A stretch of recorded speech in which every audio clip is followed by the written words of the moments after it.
창세기 12장 1절에서 9절까지입니다. 우리는 아브라함을 믿음의 조상이다 이렇게 부르죠. 아브라함은 혈통적으로는 유대인의 조상이고 영적으로 볼 때는 예수 믿는 모든 사람의 조상입니다. 하나님이 이 아브라함을 왜 부르셨을까? 아무리 찾아봐도 부르실 만한 특별한 이유가 없습니다. 다만 하나님께서 이 아브라함을 부르셔서 어떻게 믿음의 조상으로 만들어 가시는가? 성경은 그걸 기록하고 있습니다. 뭐뭐 때문에 아브라함을 부르셨다 이게 아니고 부르신 아브라함을 어떻게 믿음의 조상답게 만들어 가시는가? 창세기 22장에 가서는 나중에는 하나밖에 없는 그 아들 이삭까지 하나님 앞에 내어놓을 수 있는 그런 수준, 그런 경지에 이르도록 아브라함을 만들어 가시는 것을 볼 수가 있습니다. 로마서 4장에 보면 사도 바울이 아브라함의 이 믿음을 바랄 수 없는 중에 바라고 죽은 자 가운데서 살리실 것을 믿는 부활의 신앙이었다. 그렇게 바울이 해석을 하고 있습니다. 사람은 전적으로 부패한 자입니다. 완전히 부패한 자입니다. 썩은 겁니다. 썩은 죄가 오래됐습니다. 그리고 전적으로 무능력한 자입니다. 자기 스스로가 한 발자국도 하나님 앞에 갈 수가 없습니다. 하나님 앞에 하나님이 마음에 드는 일을 해가지고 그 보상으로 구원받을 수 있는 그런 조건이 단 한 가지도 사람에게는 없어요. 아브라함을 왜 부르셨는가? 아무리 봐도 이해할 수 없는 것처럼 하나님이 우리를 왜 부르셨는가? 그것을 나에게서 그 원인을 찾는다면 찾을 길이 없습니다. 다만 우리가 그것을 하나님의 은혜다 이렇게 말하면 됩니다. 하나님의 은혜다. 하나님이 내게 은혜를 주셔서 무조건적인 선택, 어떤 조건을 보지 않고 그 선택을 입어서 내가 하나님의 자녀가 되게 되었다. 그 말밖에는 할 게 없는 거예요. 바벨탑이 무너질 때 온 땅으로 지상으로 흩어지게 됩니다. 그리고 그 후손들이 이제 점점 불어나게 됩니다. 그 가운데 하나님이 저 바벨론 땅 우르 지역에 살고 있는 아브라함의 아버지가 데라인데요. 지금 제가 드리는 말씀은 창세기 11장의 말씀이에요. 이 데라가 아들 셋이 있었습니다. 아브람, 그 다음에 나홀, 그 다음에 하란. 창세기 11장에 보면은 28절에 하란은 아브람의 아버지 데라가 갈대아 우르를 떠나기 전에 이미 죽었습니다. 11장에 보면 이 하란에게 딸이 둘이 있었는데 밀가와 이스가라고 하는 딸이 있었습니다. 하나님께서 왜 데라의 자식이 셋인데 그 가운데 왜 아브라함을 부르셨을까? 사라는 임신을 할 수 없는 사람이었습니다. 이미 나이도 많이 먹었고 하나님의 부름을 받을 수 있는 그런 자격이 일단은 안 되는 거예요.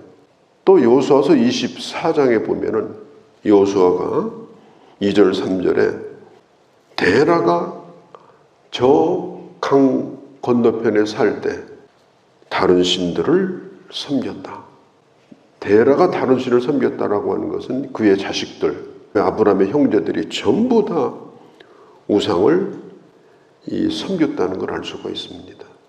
벌써 바벨탑이 무너지고 나서 민족이 흩어질 때 그 언어가 많아지잖아요. 또 흩어진 민족만큼 벌써 우상이 많이 퍼졌어요.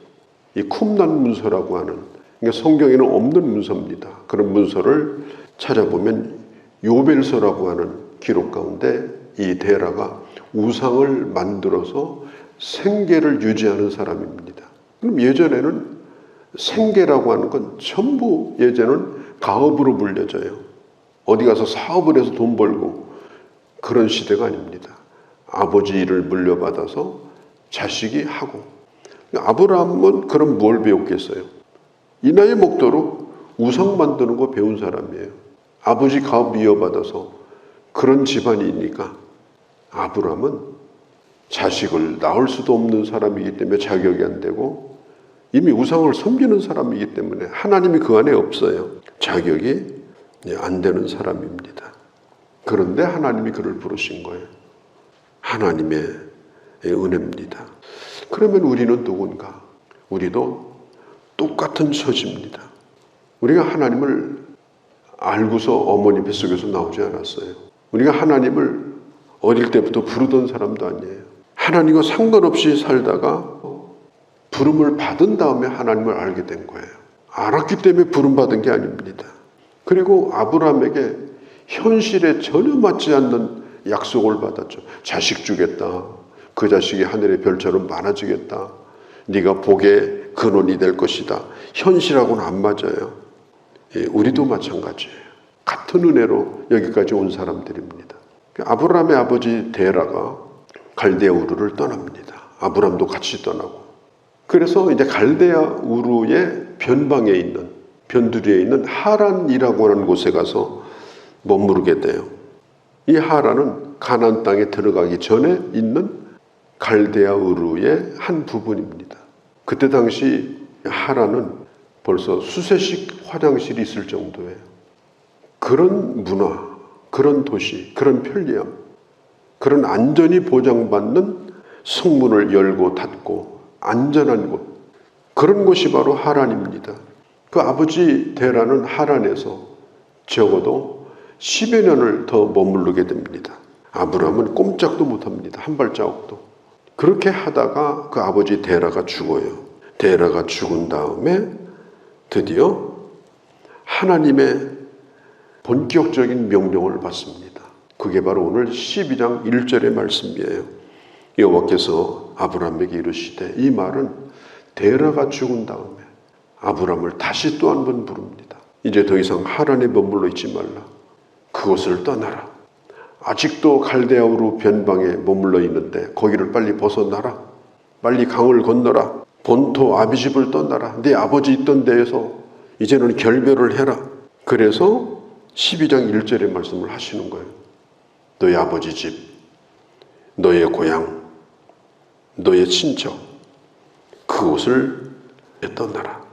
사도행전 7장에 보면요, 스데반이 하나님의 말씀을 전할 때 그 얘기를 잘 해주고 있습니다. 새로운 곳으로 가려면 떠나야 됩니다. 떠나지 않으면 새로운 곳으로 갈 수가 없어요. 가라 이렇게 말씀하셨는데 그것을 떠나기 싫으면 한 발자국도 못해요. 그러니까 성경에 보면요, 다 떠나는 역사입니다. 성경은 떠나는 자의 역사예요. 떠나서 어디론가 가는 겁니다. 아브람도 오래도록 익숙한 곳이니까 그런 곳을 떠난다는 게 쉬운 게 아니에요. 왜냐하면 그 당시는 살던 곳을 떠나면 보장이 안 돼요. 성을 벗어나면 보장이 안 돼요. 그 아브라함이 갈대아 우르를 떠나면서 그 아내에게 한 얘기가 있어요. 누구를 만나거든 당신은 내 여동생이라고 해라. 저분이 누구냐고 그러거들랑 내 오빠라고 해라. 아브라함이 왜 그랬을 것 같아요? 일단 집을 떠나면 그때 당시는 도적죄들이 많으니까 예쁜 부인을 데리고 다니면 그 남편은 죽어요. 뺏겨버려요. 그러니까 아브라함이 살기 위해서 그런 얘기를 부부간에 한 겁니다. 벌써 집을 떠나는 순간 이것은 목숨을 걸어야 되는 일이에요. 그 당시는. 군대를 데리고 다니는 것도 아니고. 그런데 아브라함은 하나님의 말씀을 따라서 떠났습니다. 이정표도 없습니다. 가라고 하는 목적지도 없습니다. 하나님의 말씀이 이정표입니다. 하나님의 말씀이 내비게이션입니다. 캄캄한 밤에 차에 불을 켜고 그 길을 가는 것하고 똑같아요. 먼 곳은 안 보여. 그러나 가는 길은 보여. 그게 바로 예수 믿는 사람이에요. 내가 불만 키우고 가면 아무리 미래가 캄캄하고 어두워도 가다 보면 가게 되는 것이 이게 바로 신앙생활이다. 여호수아가 모세의 뒤를 이어서 이스라엘의 지도자가 되는데 얼마나 걱정이 많아요. 요단강을 건넜는데 이제 남의 땅에 들어온 거예요. 여기도 가나안 땅인데 여긴 남의 땅이에요. 여호수아가 두려워하고 있습니다. 그때 하나님께서 뭐라고 그랬어요? 하나님의 말씀을 붙들고 살라. 말씀을 주야로 묵상하라. 말씀만 붙들면 내가 너를 인도하여 주리라. 하나님께서 여호수아에게 모든 청사진을 다 보여준 게 아니에요. 말씀을 너의 등불로 삼고 가라. 시편 119편 105절에 보면은 하나님의 말씀은 내 발의 등이요 내가 가는 길의 빛이라고 얘기했습니다. 아브라함도 마찬가지예요. 그가 집을 떠나면서 아무것도 보장받은 게 없어요. 지도 한 장도 없고 약속 하나도 없어요. 그냥 말로만 존재하는 겁니다. 떠나면 너는 큰 민족을 이룰 것이다. 그리고 너로 말미암아 세상이 복을 받을 것이다. 너를 축복하면 그도 축복을 받고 너를 저주하면 그도 저주받을 것이다. 이게 다 말로 한 거예요. 그런데 아브라함은 오로지 그 말씀만 믿고 출발을 한 겁니다. 말씀을 믿고 출발한 아브라함. 우리 신앙생활이 그런 거예요. 내게 주신 하나님의 약속의 말씀을 붙들고 하루하루를 사는 겁니다. 특별히 아브라함에게 주신 복 가운데 큰 복이 뭐냐? 너는 복이 될지라. 2절에 너는 복이 될지라. 예전 성경에는 복의 근원이 될지라. 교회가 교회를 위해서 존재하면 교회는 썩습니다. 교회는 복된 곳입니다. 그런데 그 복됨이 교회 안에 오래 묵어 있으면 그 복도 썩어요. 냄새가 나요. 교회를 위해서만 그 복을 써버리면 안 돼요. 교회가 건강하려면 그 복을 흘려보내는 교회가 되어야 합니다. 그 복이 뭐예요? 복 대신 예수 그리스도, 그분의 복음입니다. 어떻게 하든지 복음을 전하려고 해야 하나님이 그 교회를 복을 주시는 거예요. 예수님이 야고보 요한 제자 베드로를 데리고 3명을 데리고 산으로 올라갔는데 예수님이 갑자기 변화가 되는데 거기에다가 모세도 이 엘리야도 보게 돼요. 베드로가 얼마나 놀랐던지. 여기 눌러 앉으면 안 될까요?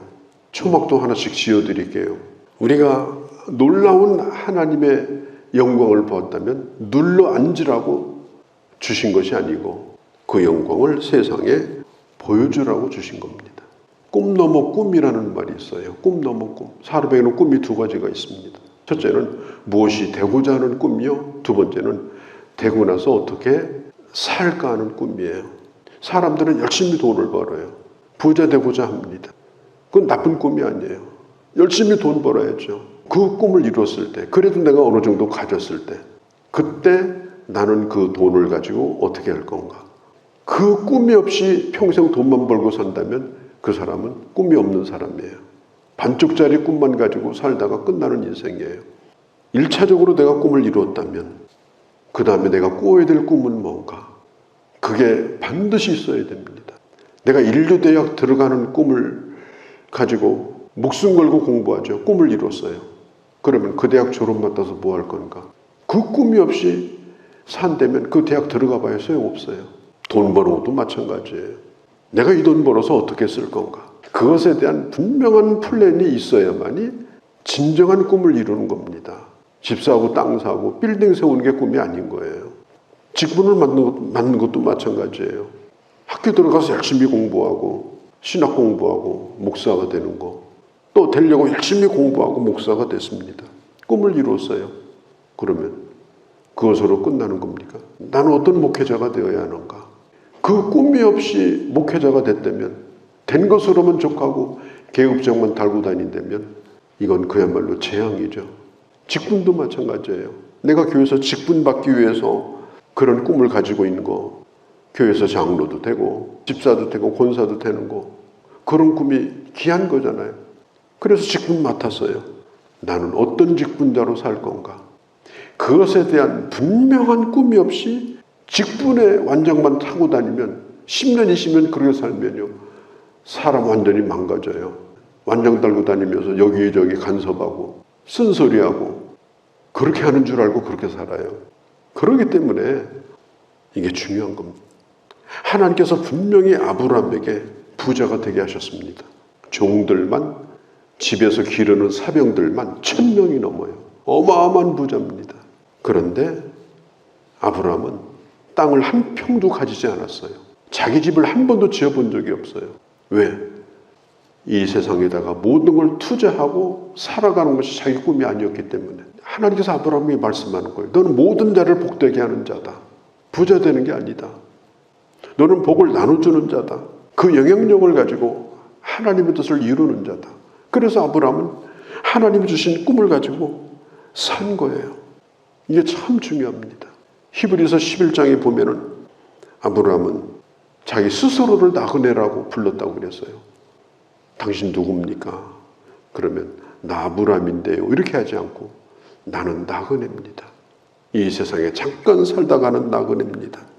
그리고 그렇게 살았어요.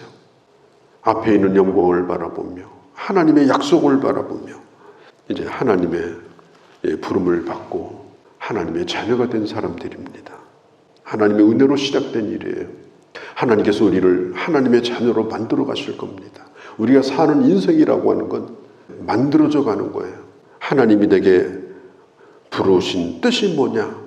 그 부르심의 뜻, 그것을 끊임없이 물으면서 그 말씀을 끝까지 붙들고 그 길을 걸어가는 것. 베드로전서 2장 8절 9절에 있는 것처럼 이 세상의 제사장으로 사는 것, 하나님의 덕을 선전하는 자로 사는 것.